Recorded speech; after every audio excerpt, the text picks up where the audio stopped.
Hi, this is Corey Johnston, and today's lesson is going to take place in the 8th chapter of John. And we divided the previous chapter, the 7th chapter, into 4 lessons. What we're going to do is highlight a theme in the prequel, the theme of which is the division, which manifests all around and all about this man, he who came to bring the sword that would divide the father from the son and the mother from the mother-in-law and everyone else. His own house was divided in his own lifetime. His brothers did not believe him. What they wanted him to do was to prove himself at the festival of tents. This is one of the 3 holidays that the Jews were commanded to gather as one in Deuteronomy 16:16. But he tells them the time's not yet. But while there in the midpoint, he does break out. But we're going to read the verses 12 through 15. And there was much grumbling about him among the crowd. Some were saying, "He is good," but others were saying, "No, but he is leading the crowd astray." However, no one spoke openly of him for fear of the Jews. This is the same reason that the blind, the man who had been born blind from birth in the 9th chapter, his parents, because the Jews, they meant business. He was the top enemy. He was the most wanted. He was on the top 10. He was public enemy number 1 to the religious establishment, and so the division was somewhat suppressed, at least vocally. But outside of the temple and Jerusalem, there was decides and divisions forming about this man. And about the middle of the festival, Joshua went up into the temple, and he was teaching. And the Jews were marveling, saying, "How does this man know letters, not having learned?" So not having learned, all Jewish boys were educated, they were literate, and they would have been read the Torah. The first thing they were taught to do was to recite the basic Jewish confession of monotheism, the Shema, Deuteronomy 6:4, and they were literate. So he was educated in that sense, but he was not formally educated. He was not an official graduate of the rabbinical system. He taught with authority. They taught from authority. He taught with authority. That was the difference between that and him and his disciples. Much the same thing is said of the disciples in Acts 4:13. And then there's this whole division. One verse we're going to read. Do not judge according to appearance, but judge with righteous judgment. This connects to John 8:15. Remember that when we get there. And then we're just going to read 40 through 43. This is after the final day of the 7-week ceremony. This was the week during which time the Jews would commemorate their Exodus ancestors' wilderness wandering experience by living in tents for a period of a week. And so on the final day, he speaks of the living water, which is likened to the Spirit, and he had not been sent yet. But John is writing from hindsight, so he's writing about 90 A.D. This event took place sometime in the late 20s or early 30s. But he does give us the information on the role of the Ruach Kadesh, who is Joshua's replacement. So there's always a divine protagonist in the Bible from start to finish. Old Testament is Yahweh the Father. Gospels are Joshua the Son. Acts through Revelation are the Ruach Kadesh. And but this statement has a division. He's referencing Isaiah 12:3 somewhere in there. And many from the crowd, when they heard the word, they said, "This truly is the prophet." This wouldn't have been a prophet. This was the prophet alluded to in Deuteronomy 18:15, the Messiah, as predicted by Moses, a prophet who will come from your ranks, and you will hear him. And others said, "This is the Messiah," but others said, "Does the Messiah then come out of Galilee?" So they were focusing on his earthly origins. The Jews were obsessive about one's tribal lineage and where one was formed, and they knew that this man was from Galilee. He was a denizen of Nazareth before he burst on the scene and kind of went up and down Galilee, but he's in Jerusalem now. John gives us more details about his Judean ministry than the synoptics do.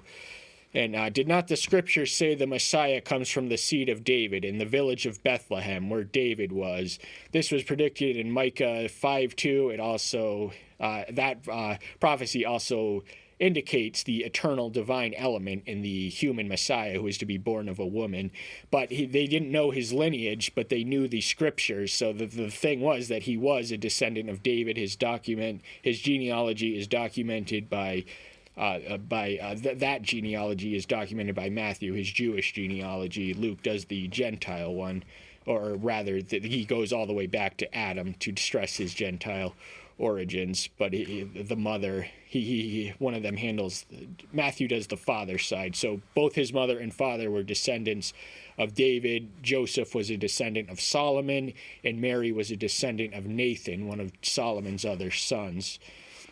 And he was born in Bethlehem. Providence put him there. When the pagan emperor Caesar Augustus issued his decree of a tax, Joseph had to register in the ancestral town that brought him back to Bethlehem. There the Messiah was born. So a division came about among the people because of him. And some of them wanted to take him, but no one laid hands on him. Now, at the end of the chapter, we're not going to get that far today, but it opens with them trying to stone a woman, and it ends with them trying to stone him. They pick up the stones on the 59th verse, and before they can throw them, he is gone. He's just, his hour had not yet come yet, but they wanted to kill him. They had violent intentions that are indicated here. First verse in the 8th chapter, and the thing we want to say before we comment and elaborate is that the material, the first 11 verses in addition to the 53rd verse, is not original to John. We don't know who wrote the book of John. A lot of scholars speculate that John had a school of people. They note different grammars and vocabularies and syntaxes between the book of John and the epistles of John, and a lot of them don't believe that he wrote Revelation. But this manuscript, the earliest one, is dated to the 200 ADs. So we do not deny its inspiration or the authenticity. This is an authentic account in the life of the biographical protagonist. And the first verse of the 8th chapter reads, "And Joshua went to the Mount of Olives." The Mount of Olives was to the east of Jerusalem. It was some 2,700 feet in height, which raised it above 200 feet above Mount Zion, the hill on which the temple was located. And this is also the site and scene of the famous end times discourse as described in the Gospels, Matthew 24, Luke 21, and Mark 13, the Mount of Olives. But it is a location. So he returns to the temple, but this does indicate that it is not quite the festival of shelters or tents, because that's what he said was on the final day, and then each one went to his own house, so the people left, and he's returning. Maybe he didn't go, maybe he stayed in Jerusalem, we don't know that. "And at dawn he came again into the temple, and all the people were coming to him, and having sat down, he was teaching them. He was a rabbi, though not officially ordained. He was a teacher, and people gravitated to him. He spoke with authority." He didn't need the authority of the Pharisees or the scribes. He had his own authority, which came. He was the Word who was from the beginning, before the beginning, was Elohim and is Elohim.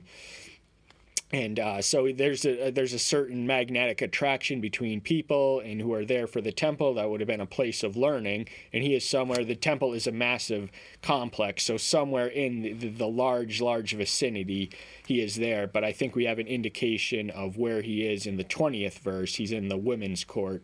So his message is both to men and women. And he deals gently and tenderly with a woman who is caught in adultery. He is rudely interrupted by his religious antagonists who are trying to trap him into a doubtful utterance of reproach, according to which they could indict him as a violator or offender of their own or Roman law. "And the scribes and the Pharisees brought to her a woman caught in adultery, and having put her in the midst, they said to him, 'Teacher, this woman was caught in the act of adultery.'" So what's suspicious is that they're bringing her to, stone.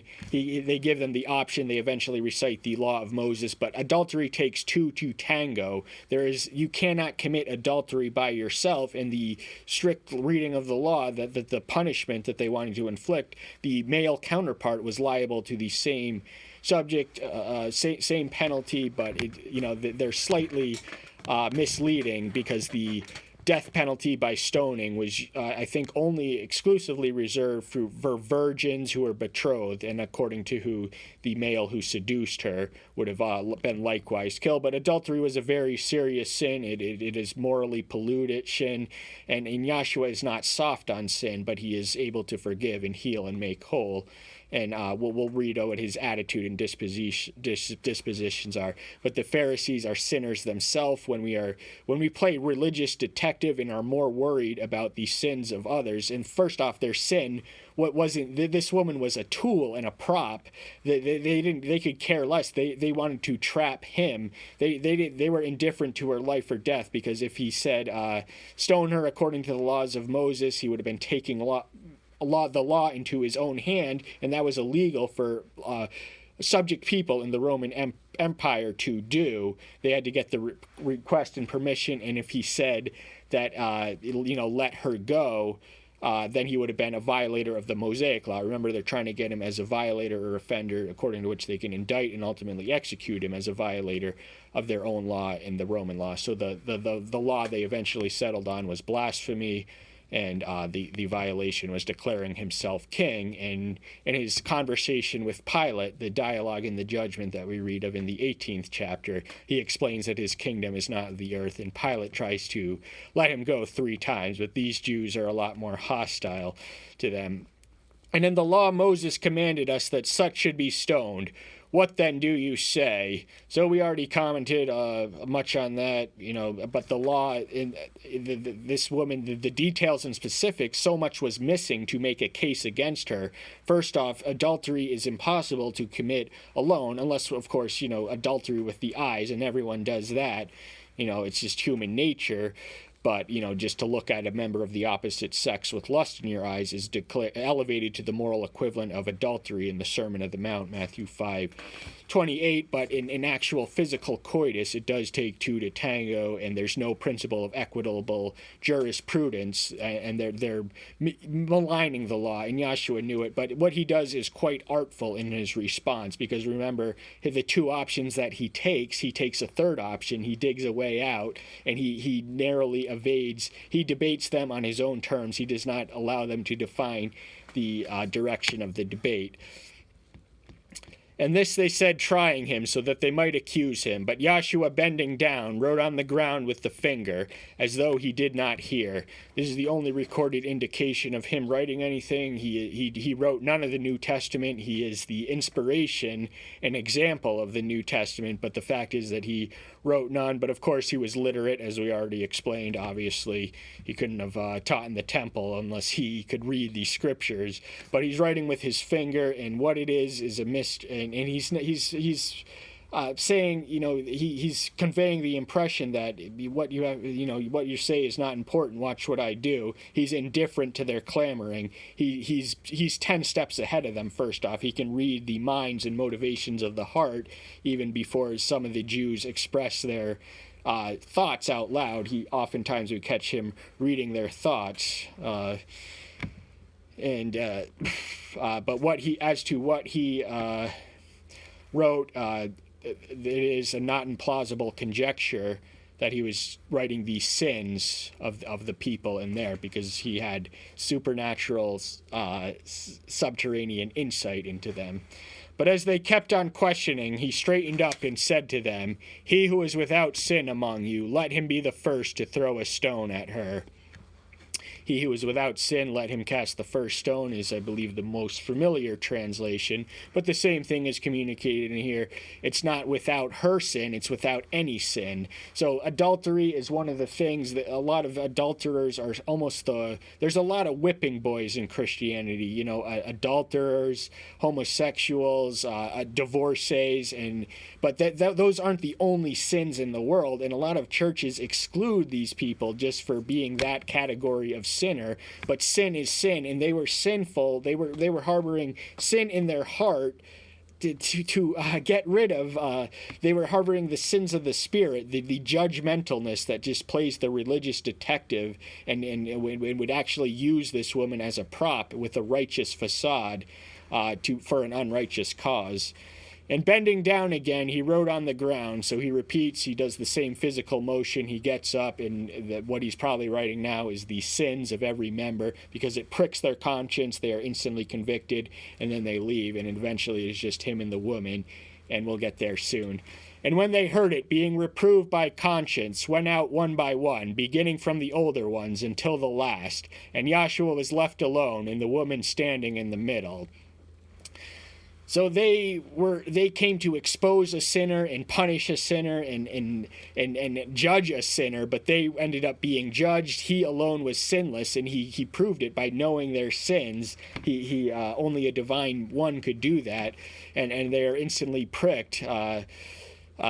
Because if he's writing on the ground, so he's using his finger to convey a letter in the dirt, a message in the dirt, and then they just get the message. And older people are less inclined. A lot of them develop, they have a more wise awareness. So they've lived long enough to know that, they have the wisdom of experience, and they lead. So the order in which they leave, it is not all at once, but the elders leave the old way out. They are ashamed at having done what they done, and they are defeated because they came to judge this woman and to trap the Messiah, and he just completely swatted it like a fly and turned the judgment on them. And Yahshua, straightening up and seeing no one but the woman, said to her, "Woman, where are those accusers of yours? Did no one condemn you?" So he's asking an obvious question, and the obvious answer is, just dead ahead and in front of her. Of course, it's just him and her left. So there was a crowd of people. They had violently taken her out in the act of adultery. So she was in physical coitus when they grabbed her and brought her to the temple. They knew that this man would be there. They knew that he would be teaching. So they brought him to the seat of judgment. But the actual location where we were planning to get up to the 20th verse, but we're going to cut this a little short. And she said, "No one, Master." And Yahshua said to her, "Neither do I condemn you. Go and sin no more." He is not being soft on sin. He says, this is a once in a lifetime thing. I'm saving you from your sins. I just saved your life. I forgave you. I offered you the forgiveness. And this means that you cannot persist in sin. So forgiveness is much too precious a commodity to give on those who persist in their sin. So this woman implicitly repented because he would not offer forgiveness. He had the power of forgiveness, so he never dispensed it to an unworthy one. We're actually going to take it to the 20th verse. We're feeling in the mood. Therefore Yahshua spoke to them again, saying, "I am the light of the world. He who follows me shall by no means walk in darkness, but have the light of life." So he's speaking to them again. This is it's a scenery because it was just the woman, and he had sent her on the way with the warning and the message that was implicitly registered to go and sin no more. Don't let me see. This is a once in a lifetime life-saving thing. So I don't want to see you again in this capacity. And of course he didn't. But the I am, this is the second of the 7 I am statements throughout the Gospel of John, and the number 7 is a reflection of divinity, as is the title I am. This is the name that Yahweh revealed himself to Moses in the burning bush. It translates as I am that I am. It's not I became, I used to be. I am eternally, the eternally self-existent one. And oftentimes John, we read not only I ams, we read before Abraham was I am, but the 7 ones are typologically significant, the first of which is the bread of life in chapter 6, 35, and 48. And then 8, 12, and 9, 5 are the light of the world. We'll comment on that soon. And then the door to the sheep is 10, 7. The good shepherd is 10, 11, 14. Resurrection and the life is 11, 25.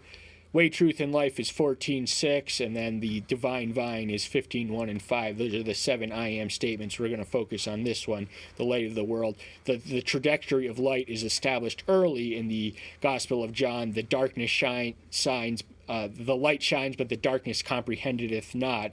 So read verse 4 and 5, and also read the 3rd chapter in his dialogue with Nicodemus. I'm not entirely sure. No scholar is sure because the ancients didn't use quotation marks, if Yahshua's message to Nicodemus was completed or it was John's comment on it. But he explains whichever one of them says, why sinners prefer to operate in darkness and avoid the light. So the light light, and he is the light of the world, and we are called to be the light of the world in the Sermon of the Mount, Matthew 5:14. We are to exist as lighthouses, and light provides vision and perspective, and that's something that he offers. And darkness is analogous to sin, hell, ignorance, confusion, doubt. But the light of life, if you have the light, you will have the light to navigate in light, and you will be headed towards a destination. And he's familiar; he knows where he come from, and he knows where he's going. We're going to read on that. The Pharisees therefore said to him, "You bear witness about yourself. Your witness is not true." So, as per custom, he's still in the temple. We're going to read exactly where in the 20th verse, where we're going to close this lesson. But he shooed away one antagonist, and they went away ashamed. But the antagonists are never too far away. The Pharisees are there once more. These are the conservative sect dominant at the synagogue, fastidious observances of their own oral traditional laws, which were somewhat derivative of the laws of Moses, but they had the meaning of religion all wrong. And they according to Jewish laws, and they were the preservers and protectors of the law. Deuteronomy 17 and somewhere 15, I think, it was illegal, or the testimony of one person to himself in a court of law wouldn't have been legitimate. So he's accusing him of bearing witness to himself, and this obviously invalidates it, but he appeals to the higher witness, and we got an expression and a witness of his divine nature. Even Joshua answered and said to them, "Even if I witness concerning myself, my witness is true, for I know where I am come from, and I know where I am going. But you do not know from where I come or where I go. Where he came from, the Word was in the beginning. He was before the beginning. He created the cosmos, and then he became flesh and pitched his tent among men." So he came from heaven. He is eternal in heaven. He condescended to the human experience and walked the earth among men for a 33-year period, but he is an eternal being. He was born in heaven, and he's headed to heaven, and that's the destination that he offers. He paved the way. He wrote the code with his own blood in order that we may land there. But the ignorance, because they didn't they thought he was a mere human, and they didn't know where he was from and where he was going, so he turns the tide. He says, "My witness is true," and because where he's came from and where he's going, he's going to the right hand of the throne of his Father in heaven, so of course his testimony is true. "You judge according to the flesh. I judge no one." Sins of the flesh are easy to judge, and when we judge by the flesh, we're just judging superficially, or if not prejudicially. We're just going with what we heard or what we see without investigating the evidence. And he did not come to. He's going to return to judge, but that's not the reason that the Son of Man came. He came to bring salvation and life, not judgment. We read of in John 3:17, also Luke 9:56. "But even if I do judge, my judgment is true, because I am not alone, but I am the Father who sent me." So he refers to his heavenly Father as my heavenly Father, whereas we do our heavenly Father. He was related to him in a special and unique relationship. He was the only begotten, and of course he was not the Son in the sense that he had a mother, but he is just the functionally subordinate, equally eternal member of Elohim. And so they had the witness. He was the fullest reflection and witness of who the Father was. They had him in the line in the sand which separated the ones who were devoted to Yahweh from those who were not, was the form of his own Son. They should have recognized him in him. "And in your Torah also it has been written that the witness of two men is true." So he's equally as familiar with the Torah as are they. He in some sense inspired the Torah. That's the Ruach Kodesh's ministry. But the members of the Trinity are never in opposition and usually collaborate, almost always, in fact. But that takes us into some metaphysical direction that we don't even have mapped out in our head yet. We're going to stick to the text. So he knew the law even better than them, and he knew his Father far better. He was he had dwelled with his Father from all eternity, and there he remains, and they did not know him. I am the one who witnesses concerning myself, and the Father who sent me witnesses concerning me. So he is heaven sent, he is earth bound, but he is heaven sent, and he serves as his witness, and his witness returns to the Father. They have I and my Father are one, John 10:30. That does not mean they are the same person. It just means that they're the same substance and always in agreement. And